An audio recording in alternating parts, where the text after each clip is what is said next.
देखिए, आप देख रहे हैं मोती के फूलों की खूबसूरती तो आप तक यकीनन पहुंची।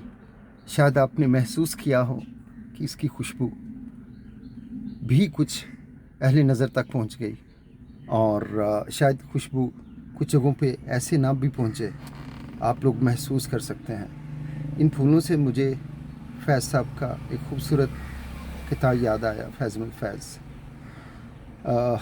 खिले जो एक दरीचे में आज हुस्न के फूल, खिले जो एक दरीचे में आज हुस्न के फूल, तो सुबह झूम के गुलजार हो गई अक्सर। खिले जो एक दरीचे में आज हुस्न के फूल, तो सुबह झूम के गुलजार हो गई अक्सर। जहाँ कहीं भी गिरा नूर उन निगाहों से, जहाँ कहीं भी गिरा नूर उन निगाहों से, हर एक चीज़ तरहदार हो गई अक्सर।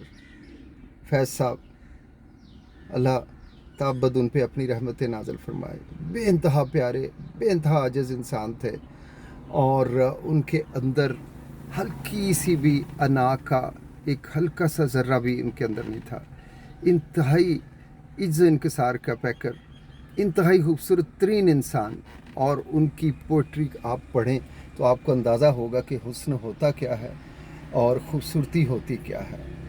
और उनके कलाम में इस कदर खुशबू है, इस कदर रंगीनी है कि शायद आपको ढूंढे नहीं मिले कहीं और मुझे इस शेर में एक लफ्ज़ ने इस फ़िक्र में भी मुब्तला कर दिया, दरीचा। बदकिस्मती से हमारा निज़ाम तालीम इंग्लिश मीडियम की तरफ जो उसने पिछले कुछ सालों से बेइंतहा ले लिया, और जब से ये ओ लेवल्स और ए लेवल्स आए, हमारे बच्चों से हमारी पहचान छीन ली। शायद आप जदीद तालीम पाने वाले बच्चों से पूछेंगे दरीचा क्या है, तो किसी को शायद ही कोई हो। उर्दू मीडियम वाले फिर भी शायद उनको ज़हन में होगा।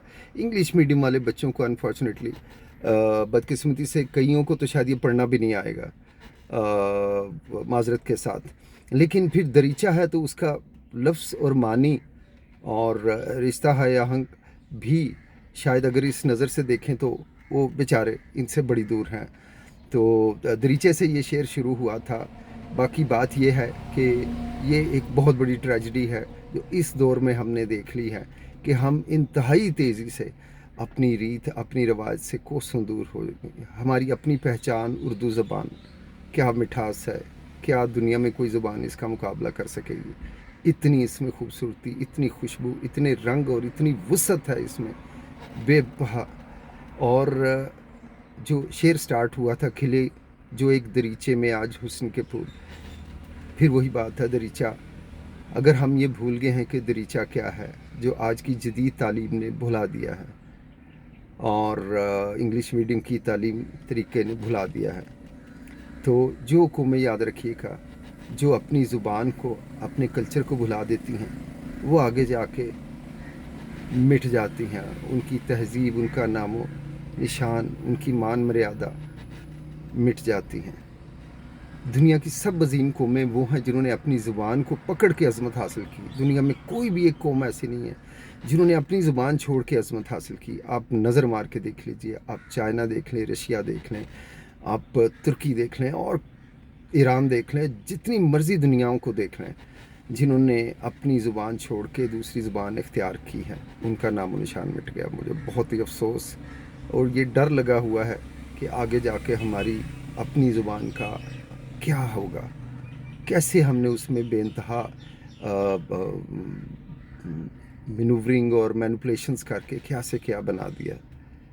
काश के फिर कोई अहले दर्द उठें, अहले ज़ुबान उठें और कोई हुकूमत काश इस गिरती साख को संभाले और हम में पहचान हो कि हमने दुनिया में तरक्की करनी है तो अपनी उर्दू ज़ुबान को तरवीज दे के और इसी में आगे बढ़नी है। ये शायद हमारी जो है एहसास कमतरी है जिसकी वजह से हम अंग्रेज़ी